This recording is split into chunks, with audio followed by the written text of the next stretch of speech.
الصحافة السعودية عن أول فوز للاتحاد أمام الفيصلي، وقبل ذلك كيف كان معسكر العميد في هولندا؟ وراكم صدى الملاعب كان موجود في هولندا مع مراسلنا هناك، وأيضا تفاصيل مع هند بومشمر.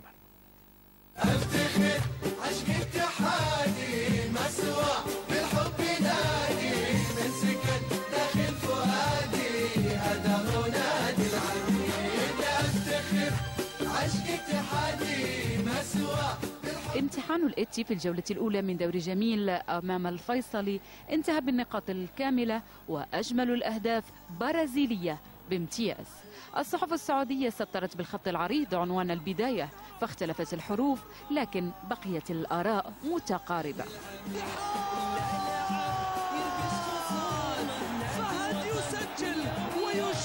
البداية من صحيفة الرياض التي لخصت المباراة في 3 كلمات وأرقام: الاتحاد يتجاوز الفيصلي 2-1. أما عكاظ ففضلت أن تقيم افتتاحية الدوري بالعلامة الكاملة.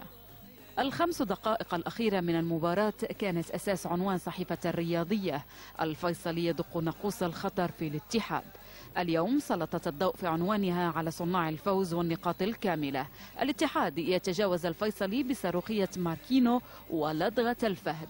رجوع نجم الإيتي نور لم يمر مرور الكرام، فأضاء عنوان جريدة الحياة فجمعت الزعيم والعميد في عنوان واحد: افتتاحية الدوري، الهلال يضرب برباعية ونور الاتحاد يسطع. ويفرح مع النمر نور. وكان الاتحاد قد بدأ الإعداد للموسم الجديد بتحضيرات مكثفة، كان آخر محطاتها هولندا.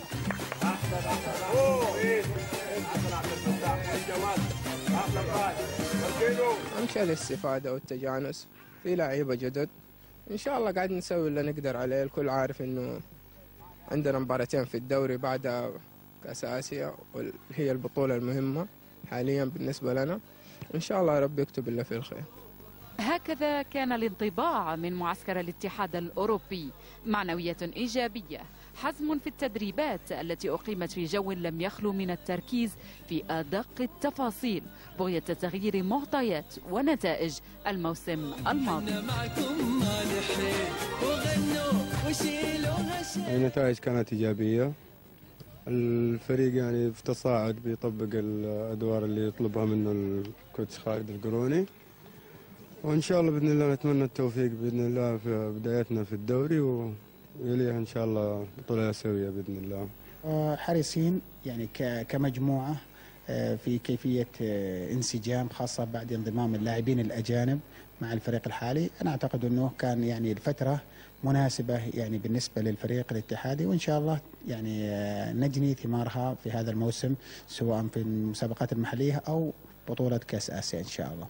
الحمد لله، يعني احنا بالنسبة لنا هذه المرحلة الأخيرة من معسكر الفريق في هولندا، الحمد لله يعني كل الأمور مشت على الشيء اللي يحتاجه الجهاز الفني من خلال الترتيبات اللي سويناها من بداية من فترة الإعداد اللي كانت في جدة، بعدين الطائف، والمرحلة اللي كانت الثالثة في جدة، وهذه المرحلة الرابعة والأخيرة اللي هي الإعداد. مهما كانت البداية جيدة، فالطموح الاتحادي هو أن تحضر الآسيوية إلى جدة بعد طول صبر وانتظار.